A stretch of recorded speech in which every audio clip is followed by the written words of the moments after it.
Maths making easy. Easy subtraction tricks. Easy subtraction tricks. Subtraction ಮಾಡುವಾಗ ಒಂದು ಟ್ರಿಕ್ಸ್ನಲ್ಲಿ ಮಾಡಿದರೆ ಕೆಲವು ಪ್ರಾಬ್ಲಮ್ಸ್ ತುಂಬ ಈಸಿಯಾಗಿ ಸುಲಭವಾಗಿ ಮಾಡಲಿಕ್ಕೆ ಸಾಧ್ಯವಾಗುತ್ತದೆ. ಅದು ಹೇಗೆ ಅಂದರೆ ಇಲ್ಲಿ ನೋಡಿ, ಈ ಸಬ್ಟ್ರಾಕ್ಟ್ ಮಾಡಿದ ಸೆಕೆಂಡ್ ನಂಬರ್ 5ಅಲ್ಲಿ ಎಂಡ್ ಆಗಿರಬೇಕು. ನಂಬರ್ಸ್ ಎಲ್ಲ 5ಅಲ್ಲಿ ಎಂಡ್ ಇರಬೇಕು. ಯೂನಿಟ್ ಪ್ಲೇಸಲ್ಲಿ ಬಂದ ನಂಬರ್ಸ್ ಎಲ್ಲ 5ಅಲ್ಲಿ ಬರ್ತದೆ. ಮತ್ತು ಒಂದು ವಿಷಯ, ಇದು ಈ ಫಸ್ಟ್ 10th ಪ್ಲೇಸಿನ ನಂಬರ್ಸ್ ಇದು 2 ಆದರೆ ಇದು 1 ಇರಬೇಕು. ಇಲ್ಲಿ ನೋಡಿ, ಇದು 2 ಆದರೆ ಇದು 1, ಇದು 3 ಆದರೆ ಇದು 2. ನಿಯರೆಸ್ಟ್ ನಂಬರ್ಸ್ ಇರಬೇಕು. 4 ಆದರೆ 3. ಹೀಗೆ ಆದರೆ ಮಾತ್ರ ಈ ಮೆಥಡ್ ಮಾಡಲಿಕ್ಕೆ ಸಾಧ್ಯವಾಗುತ್ತದೆ. ಹೇಗೆಂದರೆ 25 - 10 ಅನ್ನು ಹೇಳುವಾಗ ನಮಗೆ ಸಾಧಾರಣವಾಗಿ ಗೊತ್ತುಂಟು ಅದು 10 ಅಂದೇ. ಸಾಧಾರಣ ಸಬ್ಟ್ರಾಕ್ಷನ್ ಮಾಡುವಾಗ ಸಿಗ್ತದೆ 29 - 15 14, 22 - 15 7. ಅದೇ ಈ ಮೆಥಡ್ ಅಲ್ಲದೆ ಇನ್ನೊಂದು ಮೆಥಡ್ ನಿಮಗೆ ಹೇಳಲಿಕ್ಕೆ ಎಂದರೆ, ಇಲ್ಲಿ ನೋಡಿ 25 - 15 ಮಾಡುವಾಗ ಈ ಎಂಡ್ ನಂಬರ್ಸ್ ಉಂಟಲ್ಲ ಇದು ಆ್ಯಡ್ ಮಾಡಿದರೆ ಸಾಕು.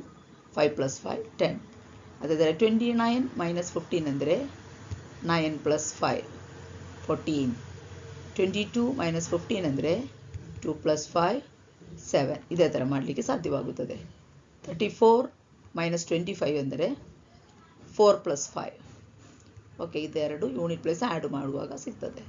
ಅದೇ ಥರ 46 - 35 6 + 5 11. 67 - 55 7 + 5 12.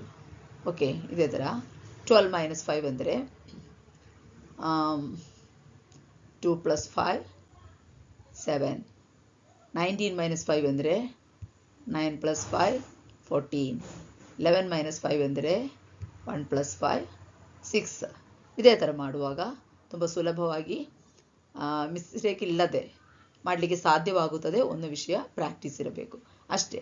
ಆದರೆ ಈ ನಂಬರಿಗೆ ನೋಡಿ 48 - 35 83 - 75. ಇದನ್ನ ಆನ್ಸರ್ಸ್ ನೀವು ಕಮೆಂಟ್ ಮಾಡಿ.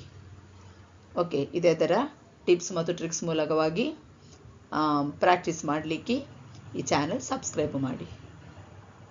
ಓಕೆ.